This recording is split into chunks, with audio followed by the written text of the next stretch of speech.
Hello, and welcome to episode 2 of our financial planning education series. During this episode, we will break down the net worth statement and explain how we at Wescott use this as a starting point for our comprehensive financial planning. Most of our clients are familiar with the net worth statement that we review during meetings. It may seem like a relatively simple exercise, but the net worth statement tells us a lot about each of our clients, and maybe even more importantly, helps us with issue spotting, that is, identifying potential areas for review and additional planning.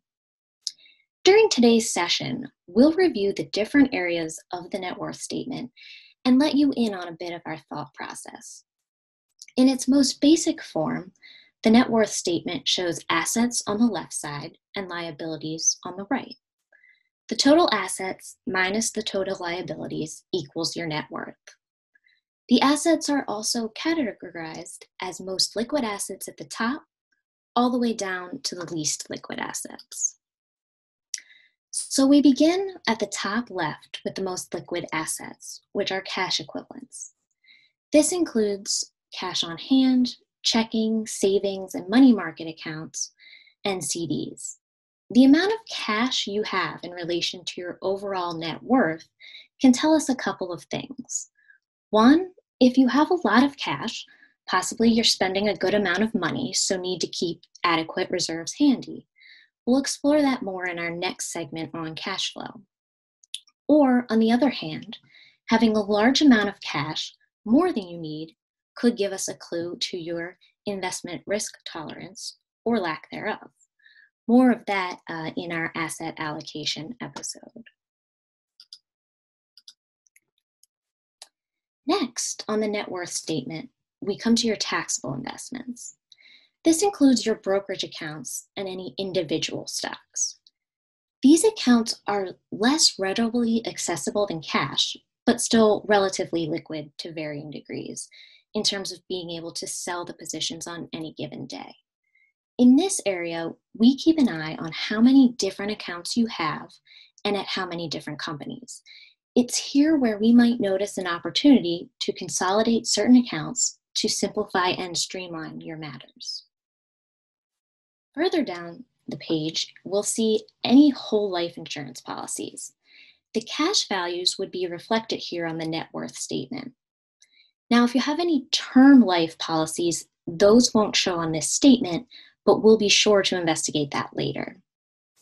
One planning point here is that this is a trigger for us to review any whole life policies to understand if the benefit of the policy outweighs the premium cost and to make any investment recommendations for the cash value. Next, we come to retirement assets. Here, we will make the comparison of what percentage of your overall net worth is in retirement assets, which will be taxed at income tax rates when you distribute, versus the non-retirement or taxable assets that we previously looked at. The sale of taxable assets will be taxed at lower capital gains rates. If you're still actively employed, we'll use this as a jumping off point to learn how much you're contributing to your retirement accounts. We also notice the nuances in account titling that are highlighted here. Are the cash and taxable accounts titled individually, here as in John's name or Jane's name, jointly, or even in trust? Are you a resident of a community property state? Who are the beneficiaries named on the retirement accounts and the life insurance policies? All of these questions will have implications for estate planning, which we'll explore later. We next move to less liquid assets, such as stock options and business interests. Here, for example, we see Jane's stock options. We'll want to assess the correct valuation of these stock options, as well as the vesting periods of the various restricted stock, market share, and performance share units. We'll also explore the intricacies of blackout periods for selling this stock, the risk of having a large concentration in one stock, and the tax implications of diversifying those shares. We'll also review and make recommendations regarding Jane's executive or deferred compensation plans. As for John's business interest, we will review the ownership structure. Is it a sole proprietorship, LLC, S Corp, C Corp? We will investigate whether John has a recent valuation of the business, and we'll look at any partnership agreements. We'll also make sure there are succession plans in place, as well as key person insurance policies.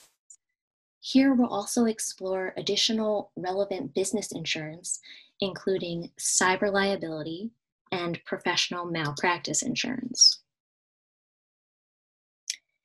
In the realm of less liquid assets, we also review real estate. We again note valuation and titling. Are these properties easy to sell? Are they owned individually, jointly, or in trust? If a client has homes in 2 states, which is the state of residence? The answers to these questions will have both income tax and estate tax planning implications. Next, we also review any significant personal property, such as gold coins or artwork.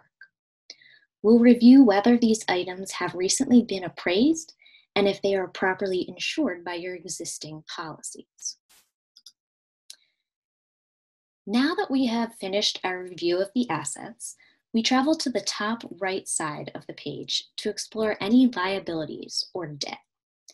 Importantly, we are interested to know if you carry any large credit card balances month over month, which often have high interest rates.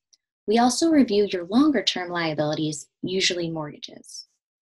We explore how much debt you carry on real estate properties versus those assets' values.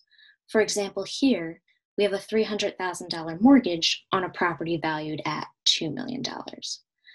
We also look at the current terms of your mortgages and home equity loans to see if there are any opportunities to refinance or pay down debts.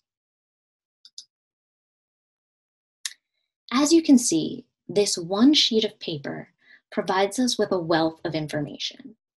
It also prompts several follow-up questions to explore with you to make sure that all areas of your financial life are reviewed and that any recommendations are properly implemented. The net worth statement is just the beginning, and we'll look forward to sharing with you all of the areas of financial planning throughout this series.